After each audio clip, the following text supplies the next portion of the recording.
네, 우리 오늘 말씀의 제목은 렘넌트 전도제자의 길입니다. 우리 그 3일간 우리 리더 수련회 잘 인도 받고 왔고요. 또 특별히 우리 중고 렘넌트들한테 당부드리고 싶은 말은, 여러분 이 렘넌트 시기 때 잘 언약 안에 인도 받기를 목사님은 좀 기도합니다. 목사님이 언제 제일 기쁘냐면, 목사님이라는 자리는 사실은 굉장히 많은 사람들이 챙겨주세요. 뭐 생일이 되면 돈 봉투도 주시고 좋습니다. 뭐 좋은 스승의 날이 되면 선물도 주시고 합니다. 추석 설날 다 챙겨주세요, 교회에서 중직자분들이. 네, 목사님은 우리 렘넌트들이 올바른 언약 안에, 예배 안에, 훈련 안에 있을 때가 제일 기쁩니다. 다른 육신적으로 물론 기분 좋죠. 선물 받으면 안 좋은 사람이 있겠습니까?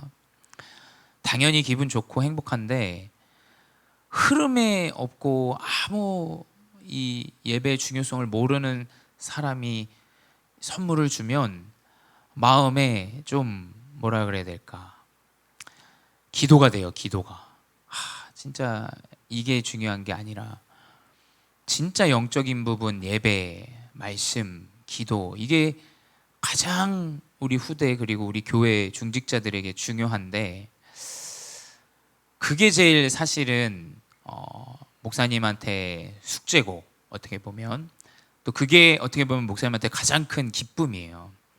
그래서 어제도 집에 들어가니까 한 8시가 넘더라고요.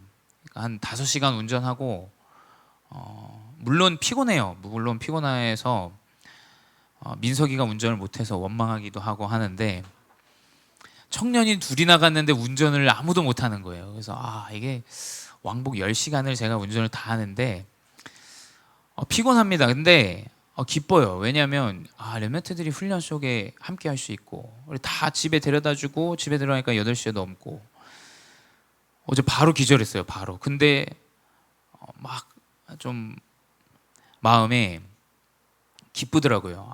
우리가 함께 훈련 속에 있고 집중 속에 있을 수 있다는 게, 그게 목회자한테는 가장 큰 힘이고 기쁨인 것 같아요. 그래서 여러분 도전하시기 바라요. 목사님 더 이상 강요하진 않겠습니다. 근데 그 흐름 속에 있기를 여러분, 목사님은 간절히 하나님 앞에서 소망하고 기도해요. 그래서 그 훈련 속에 있는 것이 여러분 분명히 차후에 어마어마한 응답으로 여러분에게 나타날 거예요. 분명히. 그래서 오늘 말씀 언약을 좀 잘 붙잡으시기 바라요. 왜냐, 여러분은 지금 준비되어지는 가정 가운데 있기 때문이에요. 여러분 전도 제자로서 그 여정을 지금 가고 있는데, 여러분의 현장은 아마 많은 어려움들이 많이 있을 거예요. 학교, 학업의 현장, 또 나아가야 될 미래 현장, 사실은 이게 가장 여러분한테 고민이고 어렵고 힘들게 다가올 겁니다.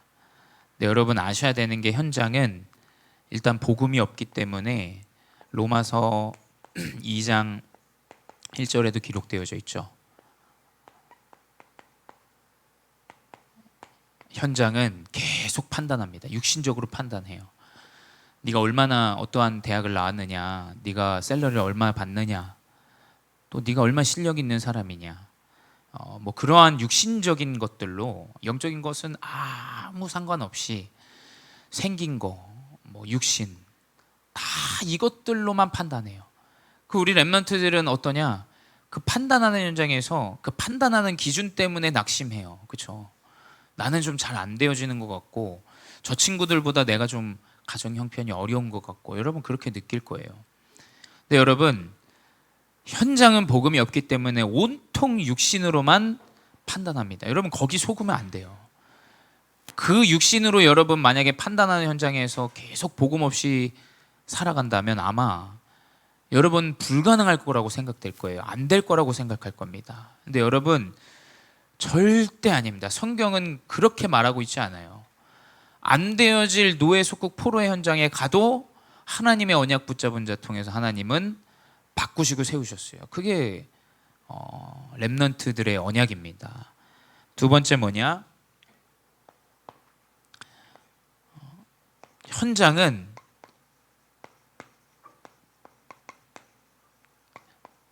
당을 지어 분열하고, 그리스도의 의를 따르지 않는 당을 지어서 분열합니다. 이 말은 뭐냐?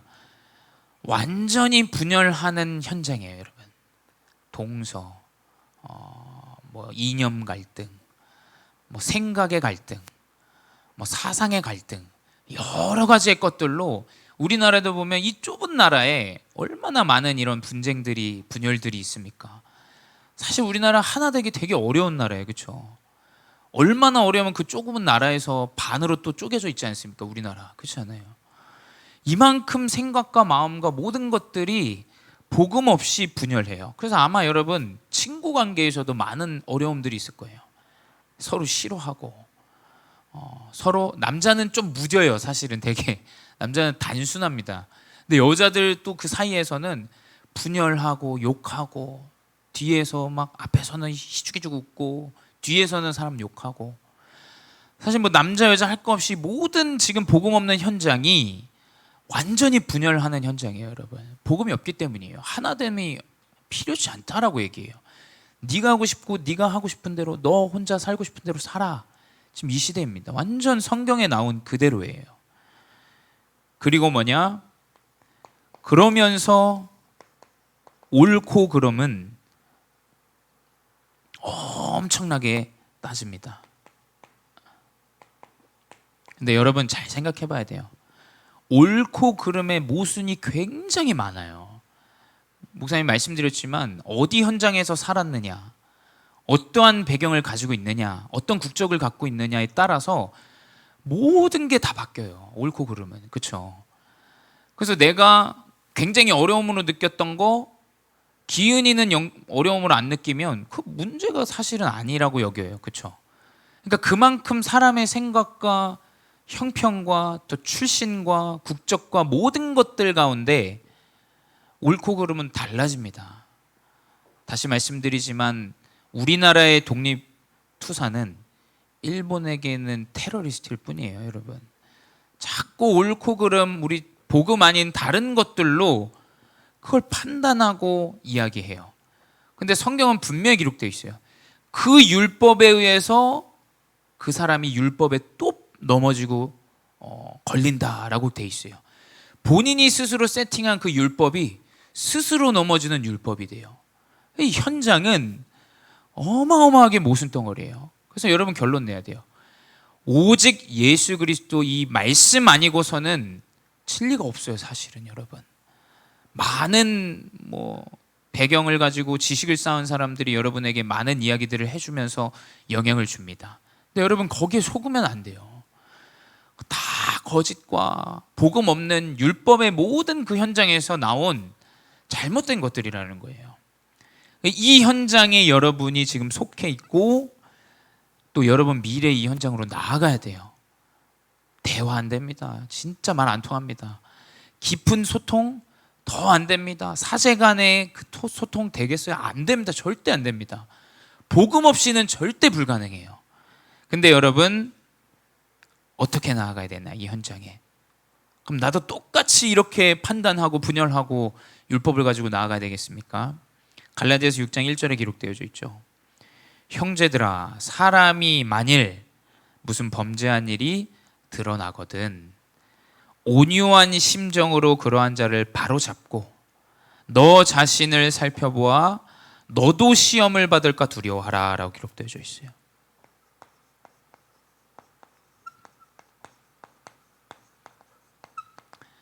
우리 렘넌트들은 이 현장으로 나갈 때 어떻게 나가야 되냐?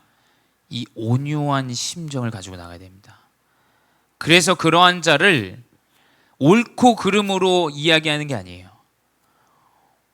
바로 잡는 겁니다. 복음으로 바로 잡는 거예요. 세우는 겁니다. 바로 잡아준다라는 건 설 수 있도록 도와준다라는 기록이 돼 있어요. 그러면서 너 자신 스스로를 살펴봐라라고 기록되어 있어요. 요즘 뭐 교회, 목회자, 중직자, 렘넌트들 가운데 많은 문제들이 코로나 기간 가운데 막 드러납니다. 목사님 집회 가면 피곤해. 왜냐하면 뭐가 맞다, 이래야 되지, 저래야 되지, 다 그 얘기예요. 다. 여러분 어떻게 이럴 수 있냐. 한쪽은 그래도 그럴 수도 있지. 너무 이 상반된 이 이야기들이 피곤해 정말로. 근데 여러분, 목사님은 그 교회와 일들을 보면서 스스로를 돌아보게 됐어요. 하나님 나에게 무슨 말씀을 주시는 건가. 여러분, 교회 안의 일들과 시험들 일들을 통해서 스스로 돌아봐야 됩니다. 스스로. 하나님 나에게 무슨 메시지를 주시는가. 그게 아니면 교회 떠나야 돼요. 그렇죠? 교회 쪼개져야 됩니다. 렘넌트들 상처받아요. 여러분, 진짜 복음에 유익하고 진짜 하나님이 원하시는 것이 무엇인지를 우리 렘넌트 시기 때부터 확인해야 돼요. 하나님 스스로 하나님 나에게 어떠한 말씀을 주시는 것인가, 어떠한 메시지를 주시는 건가. 이 언약을 우리 렘넌트들이 현장으로 나가기 전에 붙잡아야 됩니다. 그래서 오늘 렘넌트 전도자로서 이 스스로 돌아볼 수 있는 것들을 우리가 좀 보기 원해요. 우리 오늘 갈라디아서 6장 1절에서 10절에 나와 있습니다. 서로 짐을 서로 지라라고 기록되어 있어요.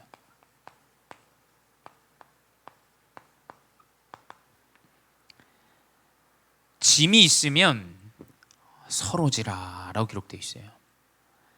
무거운 물건이 있으면 혼자 들기 어려울 거예요. 그렇죠? 근데 함께 들면 들 수 있어요. 근데 육신적으로 함께 해라 이런 정도의 이야기가 아니에요. 말씀드렸지만 우리 렘넌트들이 이 온유한 심령, 서로 질 수 있는 시작이 무엇이냐? 온유한 심정인데 그 온유한 심정이 뭐냐?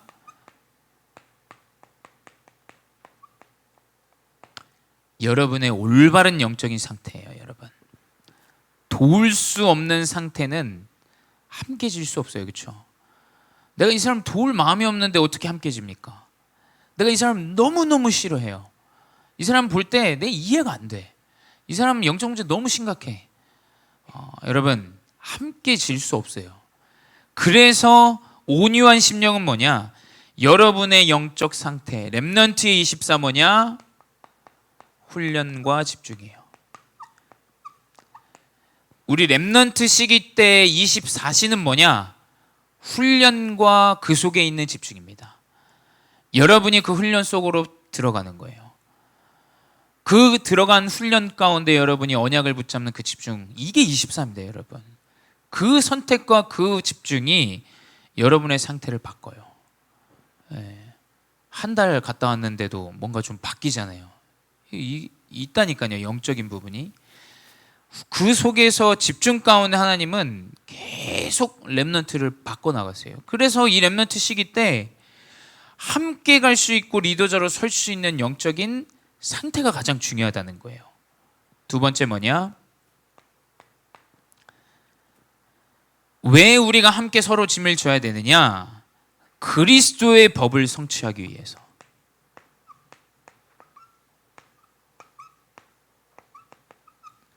그리스도의 법을 성취하는 게 무엇입니까? 그리스도는 죽었어야 됐던 우리를 살리신 언약이 그리스도예요. 그리스도가 왜 십자가에 달리셨습니까? 우리를 생명을 얻게 하시려고 십자가에 달리신 거예요. 여러분, 명심하셔야 돼요. 이 그리스도가 십자가에 달림으로 인해서 나의 창세기 3장 모든 하나님 떠났던 문제가 끝이 나요. 그게 바로 그리스도의 법이에요. 그리스도는 살리는 겁니다. 그래서 교회는 연약한 자 살려야 돼요. 아픈 자 도와야 됩니다. 그리스도의 복음이 들어갈 수 있다면 여러분, 도와야 돼요. 그렇지 않습니까? 사람이 물에 빠졌는데 너 왜 거기 언제 들어갔냐, 몇 시에 들어갔냐, 어떻게 들어갔냐, 왜 빠졌냐, 그거 물어보고 앉아있는 게 제정신입니까? 사람이 일단 물에 빠졌으면 구명조끼라도 당장 던져야 될 거 아니에요. 그리스도의 법은 뭐냐? 살리는 생명의 법이라는 거예요. 렘넌트들 명심하세요. 나는 현장에 생명을 전달하고 살리러 가는 자다. 여러분, 이 결론이 나야 돼요. 절대 여러분이 거기에 의지하고 사람 의지하고 말에 의지하고 그 흐름 따라가는 존재가 아니라는 거예요. 그리고 그리스도의 법을 성취하는 것은 뭐냐? 빛이에요. 빛. 망대입니다. 망대. 이 렘넌트 그리스도의 법은 망대예요. 빛을 비추는 겁니다. 우리 렘넌트가 언약을 붙잡고 영적으로 힘을 얻고 현장에 나아가는데 이 렘넌트 때문에 모든 것이 유해지고 온유해지고 차분해지고 살아나고 연약한 자 함께 가고, 여러분 분명히 리더자가 됩니다. 여러분, 이 복음은 분명히 하나님이 지도자로 세우게 돼 있어요. 그래서 성경 안에 나온 렘넌트 7명 다 왕 앞에 섰던 거예요. 뭐 대단한 실력이 있습니까? 포로 속국 노예인데 무슨 실력을 판단하고 따집니까? 그리스도의 언약이 있으면 하나님이 그렇게 인도하시게 된다니까요. 그게 뭐냐? 그리스도의 법이에요. 그래서 뭐냐? 함께 서로 짐을 지는 시작은 뭐냐? 범죄한 일들이 어떠한 사람에 의해서 드러날 때 손가락질하고 이야기하고 수근거리고 이게 아니라 자신을 살펴보는 자가 돼야 돼요.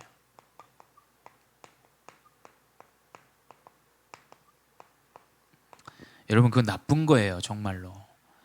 문제 앞에서 나랑 좀 다르고 흐름이 없다, 또 혹 훈련 속에 있다 없다, 이 기준으로 우리는 있는데 왜 너는 없냐, 이 손가락질, 이거는 여러분 잘 생각해 봐야 돼요. 여러분, 그게 과연 옳은 말인지, 혹 내가 내 자신을 드러내거나 높이는 건 아닌지 여러분 잘 생각해 봐야 됩니다. 정말로 자신을 살펴야 돼요. 여러분, 복음 속에, 훈련 속에 있는 게 얼마나 중요합니까? 이게 얼마나 귀중한 일이에요. 그러면 함께 할 수 없는 사람들 챙기고 도와야 될 일 아닙니까? 그 언약을 여러분 가지고 자신을 살펴봐야 돼요. 저 사람 어떻게 도와줄 수 있을까? 나는 이 언약 속에서 내가 이 언약을 붙잡고 훈련 속에 있었는데 내가 이 사람에게 어떻게 언약을 전달해 줄 수 있을까? 여러분, 그게 복음 아니겠어요? 그게 살리는 겁니다. 자꾸 그 기준을 가지고 교회 안에서도 나누고 뭔가 높고 낮음을 이야기하고, 여러분 그거는 하나님 기뻐하시지 않으세요. 여러분, 정말로 하나님 기뻐하시지 않습니다. 스스로를 살펴봐라. 그게 서로 함께 짐을 지는 거예요. 서로. 이게 하나님이 원하시는 렘넌트 전도 제자의 시작이라는 거예요. 두 번째 뭐냐? 그리고 두 번째 뭐냐? 스스로를 속이지 말라라고 기록되어 있어요.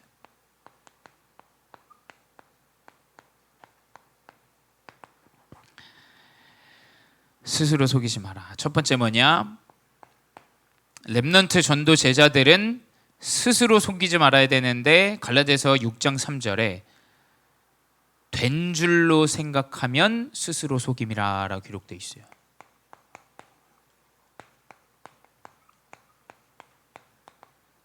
뭐가 얼마나 된 겁니까? 또 여러분, 안 되면 얼마나 또 안 됐어요. 여러분 잘 생각해 봐야 됩니다. 모든 것이 하나님의 여정이에요. 여러분, 큰 문제 왔어요? 하나님 계획이 있다니까요. 하나님이 원하시는 여정을 인도하시는 것이라니까요.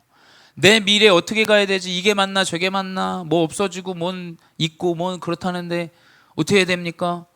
다 여정입니다. 요셉 언약 하나님이 주신 꿈 때문에 노예로 갔어요. 포로로 갔습니다. 감옥에 갔어요. 여러분, 만약에 된 줄로 생각했다면 여러분 그건 망한 거예요. 그렇죠? 감옥 갔다? 끝났어. 나 거기서 좀 그 보디발 밑에서 좀 먹고 살만 했는데, 내가 이제 좀 된 줄로 알았는데 갑자기 감옥에 갔어요. 여러분, 그럼 끝난 거예요. 끝난 거. 만약에 여러분 그걸로 생각한다면 스스로 속이지 마시기 바라요. 모든 것이 우리 렘넌트들이 가는 하나님의 여정이에요. 교회에 큰 문제가 오거나 어려움이 온다, 다 하나님의 여정입니다. 다 필요하기 때문에 주시는 거예요. 두 번째, 우리 렘넌트들이 각각 자기의 일을 살피는 것.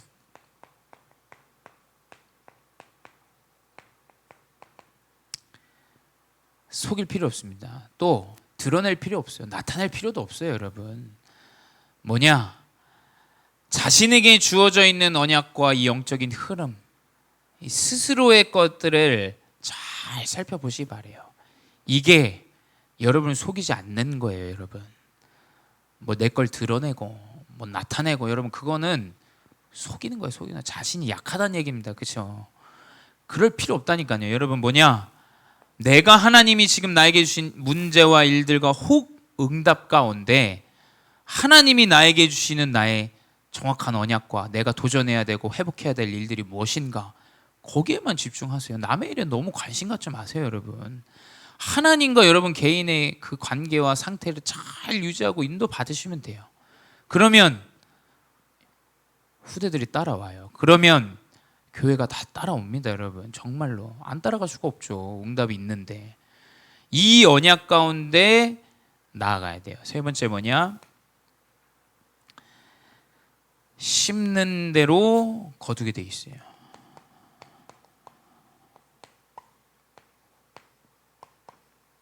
이 말은 뭐 육신적으로도 이야기합니다. 뭐 네가 노력하고 열심히 심으면 너 성공해, 이 정도의 얘기가 아니에요. 갈라디아서 6장 8절에 뭐라고 기록되어 있냐? 자기가 육체를 위하여 심는 자는 육체로부터 썩어질 것을 거둔다. 이 렘넌트 시기 때 육체로부터 썩어질 것을 거두는 자가 되지 마시기 바래요. 여러분, 옛말에도 이런 말이 있어요. 10년이 지나면 강산이 변합니다, 여러분. 산도 없어지고 갑자기 바다가 생기고. 목사님 싱가포르 일본 가보니까 섬을 만들어 놨어요, 그냥. 그러니까 바닷가도 만들어 놨어. 해변을 만들어 놨어요. 그러니까 여러분, 10년이 지나면 강산이 바뀌어요, 여러분. 자꾸 바뀌고 엎어지고 무너지고 없어지고 사라질 육신적인 것들로 여러분 자꾸 심지 마세요. 왜냐? 땅은 거짓말을 하지 않아요, 여러분. 여러분이 콩 심은 데 콩나물이 돼 있어요. 팥 심은 데 팥납니다, 여러분. 내가 내 마음속에 불신앙을 자꾸 하나씩 심는데 불신앙의 열매가 나온다니까요. 내가 그리스도의 언약을 가지고 영적인 육적인 것을 계속 씨앗을 하나씩 심는다, 아무 일이 없는 것처럼 보여요. 근데 뭡니까? 대나무 시간이 지나면 죽순이 어마어마하게 자랍니다. 그 기간이 지나면 여러분 때가 되게 돼 있어요. 쭉쭉 자라납니다. 왜냐? 심은 대로 거두게 돼 있어요. 근데 여러분이 성령을 위하여 심는 자는 영생을, 성령으로부터 영생을 거둔다라고 돼 있어요. 완전 다릅니다. 육신과 성령의 기준은 뭐냐? 썩어질 것은 뭡니까? 부패되고 사라질 거, 없어지는 겁니다. 영생은 뭡니까?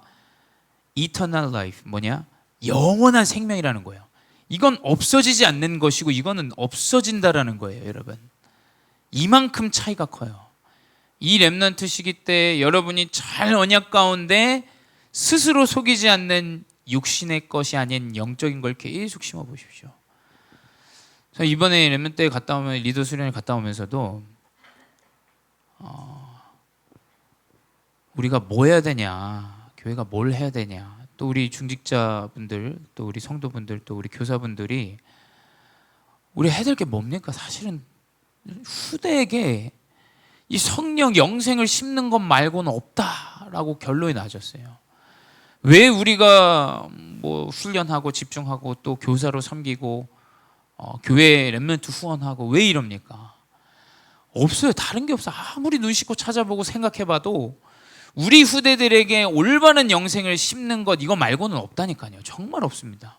하나님 그 마음을 주시더라고요. 그래, 후대에게 올바른, 스스로 속이는 자가 아닌 영생을 심고 그리스도의 복음을 심는 것이 하나님의 나를 이 땅에 부르신 사명이고 이유구나. 또 여러분도 마찬가지입니다. 씨앗이 자라나서 또 다른 후대를 살리고 돕는 것이 하나님이 여러분에게 주신 언약이고 사명이라는 거예요. 그래서 세 번째 뭐냐? 여러분의 동기에서 다 벗어나세요. 모든 동기에서 벗어나시기 바라요. 동기는 시작은 맞아요. 내가 연약한 문제 때문에 시작합니다. 가정의 어려움 때문에. 하지만 이게 끝은 아니에요. 여러분, 정확한 하나님의 작품을 남기기 위한 여정으로 나아가고 있는데 자꾸 동기를 가지고 여러분 간다, 큰 응답을 받기가 어렵습니다. 그렇지 않습니까? 왜냐하면 그것만 바뀌면 된다 생각하니까 기준이 굉장히 좁아지죠. 그래서 갈라디아서 6장 12절에 뭐냐? 억지로 할례 받게 하면, 할례는 뭡니까? 유대인들이 내가 하나님 자녀라는 증표예요. 증표. 그 할례를 받게 하면 박해를 면하려 할 뿐이라. 여러분이 그리스도를 내가 가는데 탄탄대로가 되고 잘 인도받고 그 정도 수준의 그리스도를 언약으로 붙잡아서는 안 된다라는 거예요. 나의 어려움 좀 벗어나고자. 그 로마에 속국되어 있는 상태에서 얼마나 많은 핍박들과 어려운 박해들이 있었겠어요. 거기에서 벗어나고자 정도였으면 어떻게 본인의 목숨을 들여서 그리스도의 생명을 전달하고 사람들 앞에서 찬양하면서 화형당하고 이런 일들이 있겠어요. 그 동기에서 완전히 벗어나야 돼요. 우리 중직자분들, 내 업, 내 가정 잘 되기 위한 그 정도 수준의 그리스도 언약을 붙잡아서는 안 됩니다. 완전 생명 대신 그리스도 언약을 붙잡으셔야 돼요. 두 번째 뭐냐? 갈라디아서 6장 13절에 너희의 육체로 자랑하려 함이라. 그리스도는 여러분 학업을 위해서 오신 분이 아닙니다. 여러분 명심하셔야 돼요. 목사님도 어릴 때 그랬어요. 그 목사님 때도 기도 수업이 목사님 때부터 시작이 됐거든요. 근데 기도 수업의 앞장에 보면 막 묵상해가지고 공부를 잘했다는 애들이 너무 많은 거예요. 전도 왕이 되고 막. 나는 이런 일이 난 하나님 믿는데, 그리스도 믿고 내가 하나님 자녀고 왜 나는 학업에 큰 응답이 없지? 너무 이상하더라고요. 여러분, 돼도 안 돼도 그 기준 아닙니다. 여러분 아시겠죠? 하나님이 쓰시고자 하는 시간표가 있고 하나님이 인도하신 여정이 있어요. 우리 중직자분들, 우리 교사분들, 거기에서 우리가 실수하면 안 돼요. 부모님들, 지금 안 되어지는 것 때문에 내 후대 가볍게 여겨서는 안 됩니다. 진짜로 하나님은 끝끝내 후대 인도하시게 돼 있어요. 육신의 자랑을 위함이 아니에요. 그리스도의 언약이 여러분의 생명이 되어지는 것이 정확한 여러분의 동기가 되어야 돼요. 뭐냐? 오직 이 그리스도를 자랑합니다. 갈라디아서 6장 14절에 기록되어 있죠. 그러나 내게는 우리 주 예수 그리스도의 십자가 외에 결코 자랑할 것이 없으니 라고 기록되어 있습니다. 여러분, 지금은 잘 모를 수 있어요. 또 아는 친구들도 있을 수 있습니다. 근데 분명히 하나님은 나타내실 거예요. 내 그리스도 언약 붙잡았는데 하나님이 이렇게 인도하시더라. 내 연약한 여정, 안 되어졌던 내 가정, 하나님이 은혜 가운데 이렇게 인도하시고 그리스도밖에 없더라 라는 이 언약이 여러분에게 자랑거리가 되어지는 날이 옵니다. 목사님도 인생 한번 성공해 보려고 나 장사해야겠다 해가지고 달란트 정학한 거예요. 근데 다 여정이에요. 여러분, 다 여정. 오직 그리스도가 내 가정과 내 인생과 모든 현장의 주인이라는 사실을 알아야 돼요. 여러분이 자랑할 건 뭐냐? 오직 그리스도예요. 이 그리스도 언약 안에 결론이 뭐냐? 목사님이 이 렘넌트 대회 리더 수련회 가기 전에 여러 가지 생각들이 많았어요. 교회 사역, 또 우리 렘넌트 사역, 그리고 또 우리가 나아가야 되는 여정들. 사실 목사님도 똑같아요. 목사님도 연약한 사람이기 때문에 목사님이 경험하고 보고 느끼고 있는 그 수준이에요. 근데 렘넌트 대회 리더 수련회 말씀을 딱 듣는데 결론이 나더라고요. 문제, 골치 아픈 거 생각하면은 막 진짜 걱정되고 염려되는 일들이 너무 많은데 결론은 뭐냐? 렘넌트가 일어나면 끝이다라는 게 결론으로 확 하나님이 은혜를 주셨어요. 류 목사님도 메시지 하시는데 그 얼마나 많은 문제들 가운데 이 렘넌트들이 모여서 진짜 많이 모였더라고요. 그러니까 각 교회에서 후대들이 자라나고 있는 거예요. 이 모습을 보는데 굉장히 격양되시더라고요. 메시지 전달하시는데도. 뭐냐? 진짜 응답은 뭐냐? 후대가 자라나고 성장하고 복음 언약 안에서 정확한 이 복음의 전도자로 나아가는 것. 목사님은 다른 건 별로 안 기쁜데 솔직히 우리 렘넌트들이 응답받고 잘 인도받을 때 사실 제일 기뻐요. 목사님은 교회의 자존심, 자부심은 렘넌트다 이렇게 결론 가지고 있어요. 렘넌트가 응답받으면 아마 제가 봤을 때 안치홍 목사 200살까지 살 수도 있어요, 여러분. 렘넌트 응답받는다. 목사님 진짜 너무 기쁠 것 같아요. 그래서 분명히 렘넌트 살아나면 끝이다. 문제 있어도 어려움 있어도 가정에 현장에 후대 살아나면 하나님이 모든 것 다 바꾸신다. 이게 렘넌트 전도자의 길인 줄 믿습니다. 이 언약 붙잡고 이번 한 주 잘 인도받고 승리하시 바랍니다. 기도하겠습니다. 사랑의 하나님 감사합니다. 나를 남은 자로 부르시고 모두 육신과 보여지는 것들에 휩쓸려 살아가는 이 시대 가운데 렘넌트 전도 제자로 우리를 불러주시고 인도하여 주시니 감사합니다. 또 우리 렘넌트를 키우고 세우는 렘넌트 메이커로 우리를 인도하여 주시니 감사합니다. 우리가 회복해야 되는 것, 이 렘넌트라는 언약 정확하게 다시 한번 언약으로 붙잡고 승리하게 하시고 하나님이 가장 원하시는 것, 우리가 후대에게 올바른 그리스도의 복음을 전달하는 것인 줄 믿사오니 후대를 위하여 헌신하며 도울 수 있는 차세대 중직자 되게 하여 주시옵소서. 우리 모든 중고 렘넌트들이 후대를 살릴 수 있는 지도자로 인도하시고 정확한 복음 언약 가운데 전도제자로 현장을 살리고 올바른 복음을 선포하는 그리스도의 제자로 쓰임받게 하여 주시옵소서. 특별히 이제 다음 주 세계 렘넌트 대회 언약의 말씀을 받습니다. 나의 것으로 회복하게 하시고 곱씹게 하시고 하나님, 이 한 번의 훈련이 모든 전생을 바꾸는 훈련과 집중되게 하여 주시옵소서. 지금도 살아계신 주 예수 그리스도의 이름으로 기도드렸사옵나이다. 아멘.